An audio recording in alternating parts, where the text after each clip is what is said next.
মিন্দার আমার বুদ্ধ এবং বন্ধু।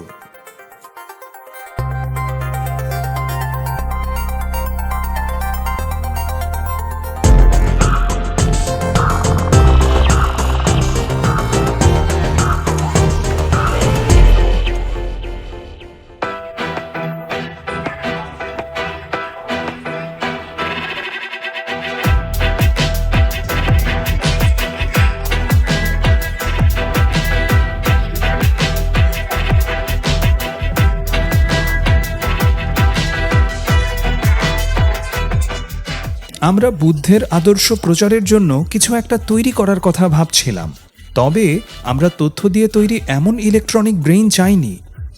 আমরা চেয়েছিলাম বুদ্ধের এমন প্রতিচ্ছবি বানাতে যে নড়াচড়া করতে পারে, হাসতে পারে এবং ধর্মের বাণী বলার সময় লোকের দিকে তাকিয়ে কথা বলতে পারে।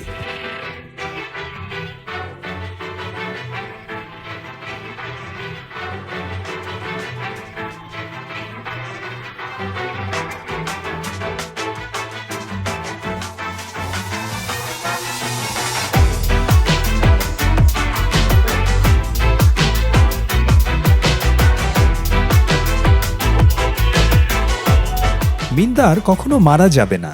আমি চলে গেলে যদিও আমার ছাত্ররা আমার শিক্ষা ছড়িয়ে দেবে, কিন্তু মিন্দারের সাহায্যে আমাদের সমস্ত জ্ঞান এবং শিক্ষা পদ্ধতি এক জায়গায় সংগ্রহ ও সংরক্ষণ করতে পারি।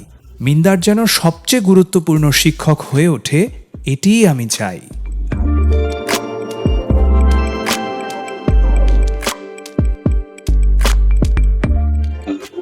হ্যালো, আমি কি আপনাকে আশীর্বাদ করতে পারি?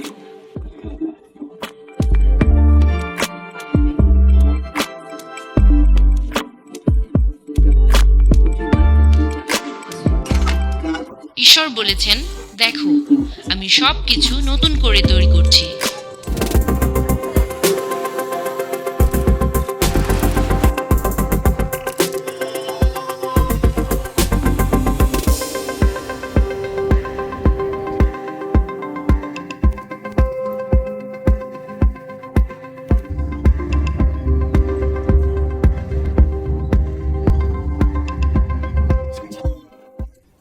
কথা বলা ও নড়াচড়া করা বুদ্ধ আগে কেউ দেখেনি, তাই দর্শনার্থীদের কাছে প্রথমে এটা কিছুটা অদ্ভুত মনে হলেও কিছুক্ষণ পরে অভ্যস্ত হয়ে যায় এবং পরে হাত জোড় করে প্রার্থনা শুরু করে।